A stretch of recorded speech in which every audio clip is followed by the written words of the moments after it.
Bismillahirrahmanirrahim. Son zamanlar Fərid Abdullah deyilən biri var. Bir ara səhifəsində İslamı qəbul edib əhl-i-sünnə olmuş Mike Tysondan, Məhəmməd Əlidən danışdı. Digər gündə də öz səhifəsində muğamdan, tardan, kamançadan videolar paylaşdı. Bir ara da inək kəsiminə qarşı olan, amma müsəlmanlara qarşı sərt çıxışlar eləyən, sərt mövqedə olan Hindul birini, hansı ki o şəxs müsəlmanlara qarşı qaldırdı Hindistanda və nə qədər müsəlmanlar qətl etdilər həmin bu şəxsin danışıqlarına görə. Həmin bu Hindulun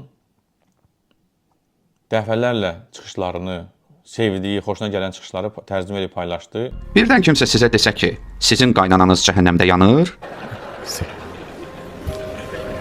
söz verirəm ki, hər bir qalan peyin parçasını şəxsən yeyəcəm. Özünü dırnaq arası humanist göstərməyə çalışdı.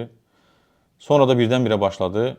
İslam yolunda mallarından, canlarından, həyatlarından keçən sahabələrə şər atmağa, böhtan atmağa. Sıxdılar o divarla arasında. Məhz Həzrət Əli əleyhissalamı boynuna doladılar, şərflə sürüdülər, çıxartdılar ki, oradakı sən beyyət etməlisən. O cümlədən də əhl-sünnəyə şər və böhtan atmağa başladı.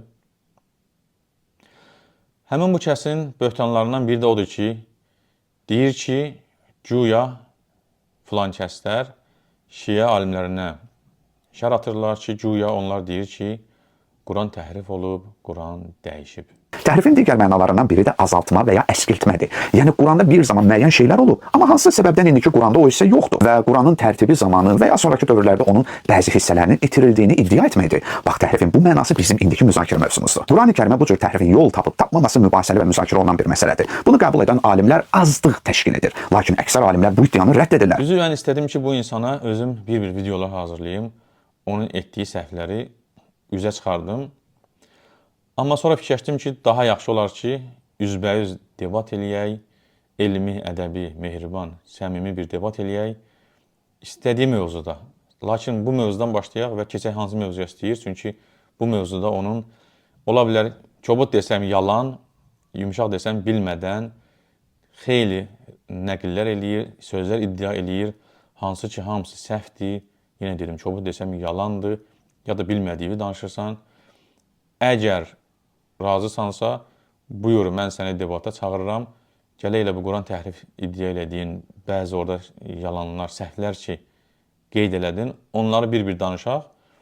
Sonra istəyirsənsə, digər hansı mövzuya istəyirsən, keçək, o barədə danışaq.